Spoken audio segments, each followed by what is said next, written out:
Olá, muito boa tarde a você que nos acompanha aqui pelo Notícias Agrícolas, você que está esperando pelas informações de mercado. Foi um dia negativo para as cotações da soja lá na Bolsa de Chicago. Quedas variando bastante, o março, por exemplo, caiu 8 pontos, maio caiu 11, julho caiu 3, agosto caiu 10 pontos. Afinal de contas, o que está acontecendo com o mercado da soja? Me parece que a soja está sendo relegada aí a um patamar atrás de outros produtos. E é isso que a gente vai conversar agora com Eduardo Vanin, direto lá da Agriinvest, direto lá de Curitiba, no Paraná. Seja bem-vindo, meu caro Vanin, obrigado por nos ajudar a entender esse mercado. Parece que a soja perdeu o protagonismo da comercialização lá em Chicago, Eduardo, é isso? O que está acontecendo com o mercado da soja? Explica pra gente, seja bem-vindo. Boa tarde, Alexander. Boa tarde a todos. Agradeço aí novamente pelo convite. Realmente, essa semana foi uma semana muito de altos e baixos. Para o trigo, só de altos, poucos baixos. E realmente o trigo e o milho são a grande preocupação nesse momento do mercado. E aí, nesse ponto, que o mercado está na Bolsa de Chicago tradando, negociando e colocando nas cotações, é uma necessidade de aumento da área do trigo e do milho, por essa incerteza em relação ao plantio lá na Ucrânia. O fornecimento de trigo, aí entra a Rússia, e no caso da Ucrânia, como um grande exportador de milho, essa incerteza em relação se eles vão conseguir plantar. Com isso, o mercado colocou nos preços: vamos comprar milho e vamos vender soja. É isso aí que está acontecendo. Esse é o efeito colateral da guerra, trazendo aí para o mercado esses efeitos. Agora, em termos de fundamento, o que está pesando ou o que tem de novidade aí que a gente precisa analisar, Eduardo? Bom, realmente é uma incerteza total em relação a quando que teremos uma normalidade de logística lá no Mar Negro. E aí, em primeiro lugar, o grande problema é o trigo, porque vários países do norte da África, Oriente Médio, dependem do trigo da Rússia, ou mesmo da Ucrânia, e estão tentando buscar em outros lugares. Países, por exemplo, como o Egito, que é o maior importador de trigo, ainda tem, comunicou essa semana que tem bastante estoque ainda, mas está atrás de trigo para fazer os seus estoques. E tem outros países com um estoque muito menor. E isso tem mexido muito com o mercado, tem deixado o mercado bastante nervoso. Aí a gente vai para o milho, essa questão do plantio, e também vamos para o girassol. E aí o girassol, que também nessa região é a maior região de produção e exportação, somente a Ucrânia, 6 milhões e 600 mil toneladas de exportação do óleo de girassol. A União Europeia compra bastante, não há como comprar nesse momento, e aí está indo atrás aqui, por exemplo, do óleo na América do Sul, que subiu bastante. E aí, um efeito colateral de tudo isso, falando especificamente do óleo, é que o óleo, vocês estão acompanhando aí dia a dia, quem vai no mercado, como o Alexander aí deve fazer as compras aí do mês, Então a lata do óleo de soja, dos óleos, está cada vez mais caro, e isso é no mundo todo. E aí os governantes começam a se perguntar: poxa, da onde que a gente pode tirar, onde que há gordura para normalizar esses preços? Quando se fala da farinha, não há muito o que fazer, porque se você tira do mapa o trigo da Rússia e da Ucrânia, a gente está tirando 30% das exportações globais. Agora, quando a gente fala de óleos vegetais, nós estamos falando do crescimento nesses últimos 5 anos de 11 milhões de toneladas para a finalidade de biodiesel, biocombustível. Aí os governos começam a olhar, e nessa semana isso pegou negativamente aí as cotações do óleo de soja e acabou derrubando a soja também. Que países são esses? Estados Unidos, a Indonésia, há uma pressão na Indonésia para ela reduzir e aumentar a exportação de óleo de palma. Também se falou na Europa de que alguma coisa tem que ser feita para reduzir essa pressão de inflação sobre os óleos vegetais. E essa alguma coisa a ser feita é a redução dos programas de biodiesel, é isso? É isso que eles vão discutir para frente. Quer dizer, o mercado tomou como uma possibilidade e o óleo de soja hoje caiu 3%. O óleo de palma caiu hoje 9%. Respingando no grão, obviamente. Respingando no grão, exatamente. Agora, Só para deixar claro, Eduardo, isso está em discussão ainda. Não é uma prática, nada de né? concreto. Tá, mas mesmo assim já começa a afetar o mercado porque é menos soja demandada, né? Sim, se houver uma redução, por exemplo, do mandatório de biodiesel nos Estados Unidos, vai acabar reduzindo a demanda por óleo de soja para essa finalidade. Agora, vai reduzir a demanda, vai sobrar óleo? Provavelmente não, porque daí esse óleo vai para exportação. Porque o mercado, há uma falta de óleo no mundo que não vai ser resolvida agora, que é a falta do óleo de girassol da Ucrânia.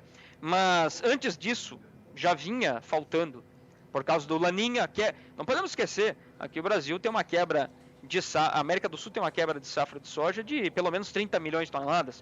São 30 milhões de toneladas que poderiam ser esmagadas. Quer dizer, há uma falta de óleos, ponto final. Isso não muda. Agora, é claro, para um movimento de mercado, a gente pode ver o óleo caindo mais forte, mas isso não quer dizer que vai sobrar óleo, não. Mas pode puxar a soja para baixo também? Pode, momentaneamente. Eu não acredito que isso vai reduzir a demanda por soja. Muito bem. Até porque... Mesmo sendo aprovado, mas que ainda não foi. Fique claro, né?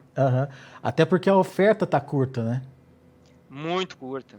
De óleos, nós estamos no segundo ano, nós estamos entrando, na verdade, no terceiro ano de escassez de óleo, que sucessivamente tem se revezado aí em termos de fundamentos, que desde Laninha, 2 anos seguidos de Laninha, lá para o sudeste da Ásia, que produz muito óleo de palma, traz um excesso de chuva, esse excesso de chuva acaba reduzindo a produtividade das palmeiras, a velocidade de colheita, transporte, tudo isso, e aí quebrou a canola no Canadá no passado, agora emendou com essa quebra da soja aqui na América do Sul, e agora o que faltou, a única coisa que o mercado não considerava é que uma guerra restringindo fortemente a oferta de óleo de girassol. Muito bem, hoje a gente está falando de uma soja em Chicago para maio, que é a referência aqui para a gente no Brasil, 16,56. Ela até tentou buscar os $17 hoje, o primeiro vencimento chegou a trabalhar acima dos $17, mas não está emplacando esse número, esse valor. Vai ser assim daqui para frente, Eduardo? Olha, do lado quando os fundamentos, claro, a soja subiu bastante, tem essa questão do óleo, aí surge essa questão que é dar uma segurada, tem essa questão de que hoje, se você colocar num tabuleiro todas essas informações e a gente analisar cada cultura, hoje o que falta mais? Hoje está faltando mais trigo e lá na frente, se a Ucrânia não plantar, vai ter uma escassez maior ainda de milho. Aí o mercado passou a precificar, não, peraí, então o produtor americano tem que plantar mais milho e menos soja. E é isso que está nas cotações hoje aí. Só para ter uma ideia, nós iniciamos a semana com uma relação milho-soja na Bolsa de Chicago em 2,45. Isso quer dizer, um bushel de soja comprava no início da semana 2,45 bushels de milho. E encerramos agora a sexta 2,30. Quer dizer, a soja perdeu o valor em relação ao milho. É isso que está em jogo agora. Agora, daqui para frente, aí tem várias outras coisas, que seria a questão da China, por exemplo. Ela não está comprando aqui no Brasil, está muito devagar, nossa soja está cara, pouca oferta, e está comprando nos Estados Unidos. Essa semana toda comprou bastante, essa semana comprou aí uns 20 navios nos Estados Unidos, semana passada comprou forte também. Então a soja americana está demandada, quer dizer, o fundamento de demanda existe, e tem todo um plantio pela frente. Quer dizer, ainda tem muita coisa para acontecer no mercado da soja. Se por um lado essa questão da disputa por área pode diminuir a produção de soja, lá na frente isso pode ser positivo para o preço também, né? Com certeza, porque no final desse mês nós temos uma agenda para lá de importante, que é o número da intenção de plantio do produtor americano. Se nesse dia 31 de março ele fala o seguinte: olha, eu vou aumentar a área do milho e do trigo, que é o que está precisando e é o que subiu demais, então eu vou aproveitar esse momento. Aí ele aumenta a área do milho e do trigo. Logicamente, não vai haver espaço para a expansão da área da soja, que era, até a semana passada, era o que estava mais precisando, pela quebra da América do Sul. Sim. Então, realmente, depois desse número, a depender do que vier, aí é a soja que vai começar a subir, porque daí pode ficar num cenário muito de continuidade de uma falta de soja bastante grande. Muito bem.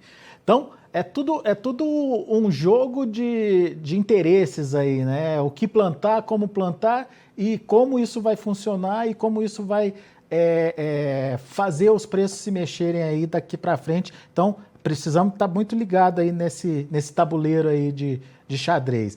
Agora, olhando para o Brasil, Eduardo, você mesmo falou que a soja brasileira está mais cara que a americana. Isso tende a continuar, pelo que você está observando, ainda tem disputa interna aí pela soja brasileira?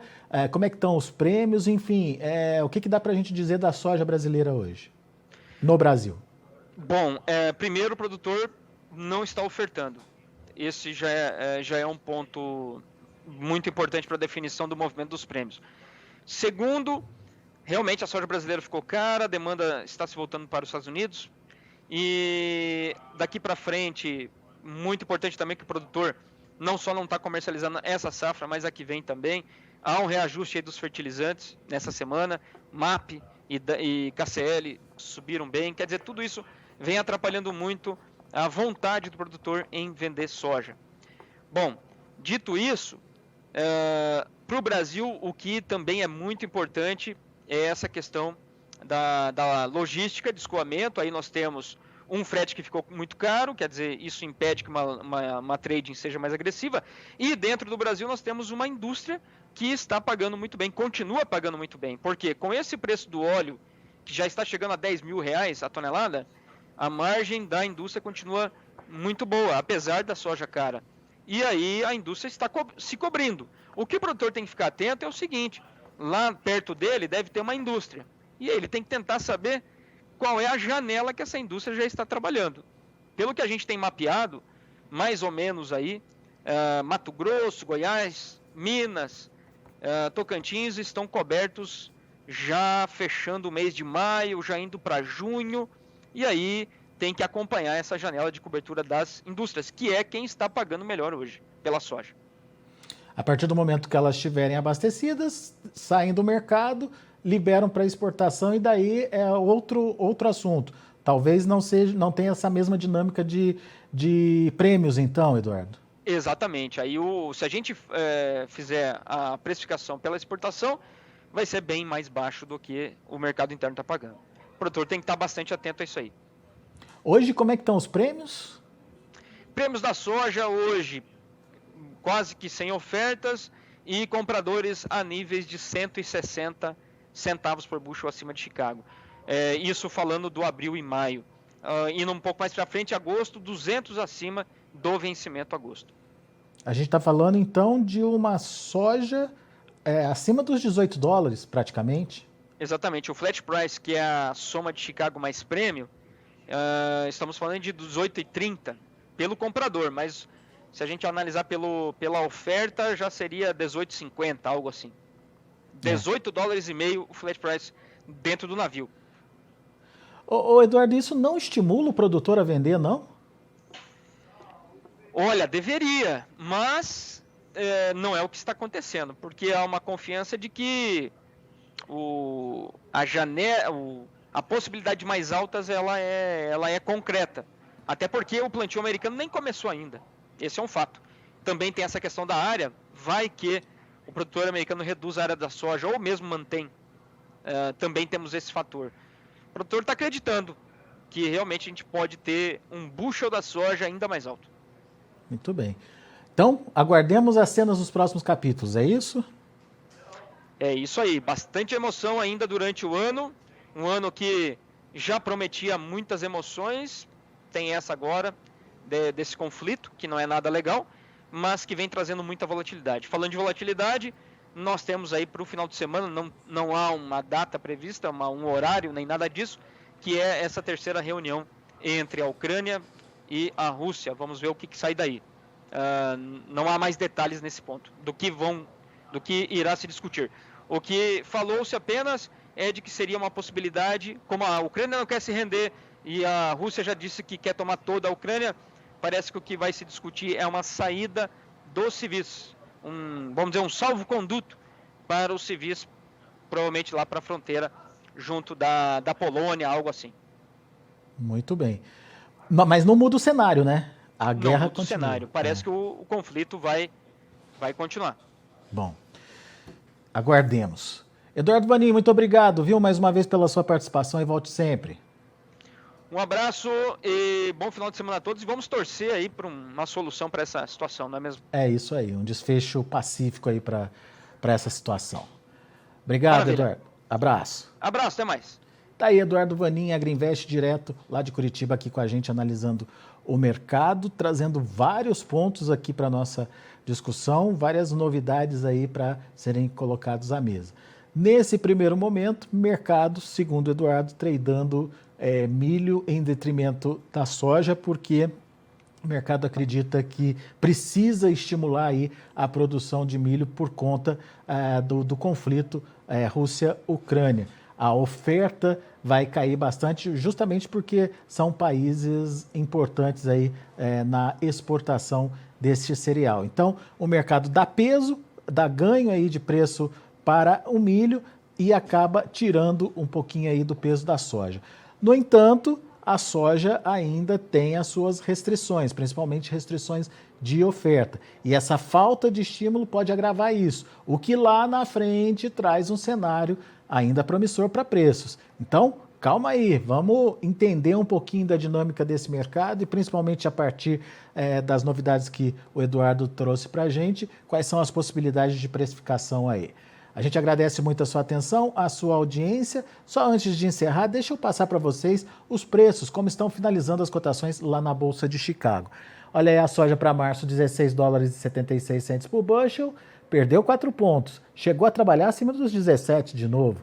Maio, $16,60, acabou perdendo 7 pontos mais 25. O julho, $16,33 por bushel, subiu um pouquinho, 0,25, e o agosto, $15,68 por bushel, perdeu 9 pontos mais 25.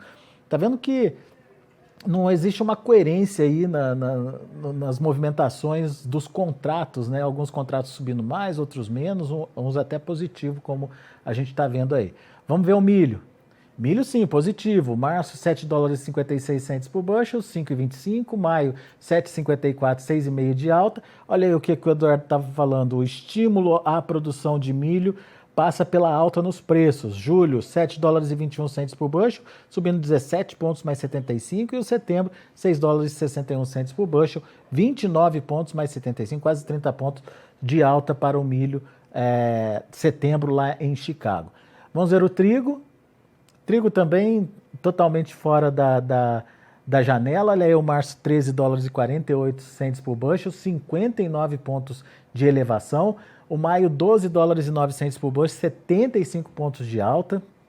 O julho, $11,75 por bushel, 59 pontos de elevação. E o setembro, $10,63 por bushel, 32 pontos mais 25 de alta. Portanto, um mercado para soja e milho bastante estimulado, aliás, milho e trigo bastante estimulado e a soja patinando aí nesse momento. Daqui a pouco a gente volta com outras informações e mais destaques, Notícias Agrícolas, 25 anos ao lado do produtor rural. Participe das nossas mídias sociais no Facebook Notícias Agrícolas, no Instagram, @Notícias Agrícolas e em nosso Twitter, @Notiagre. E para assistir todos os nossos vídeos, se inscreva no YouTube e na Twitch Notícias Agrícolas Oficial.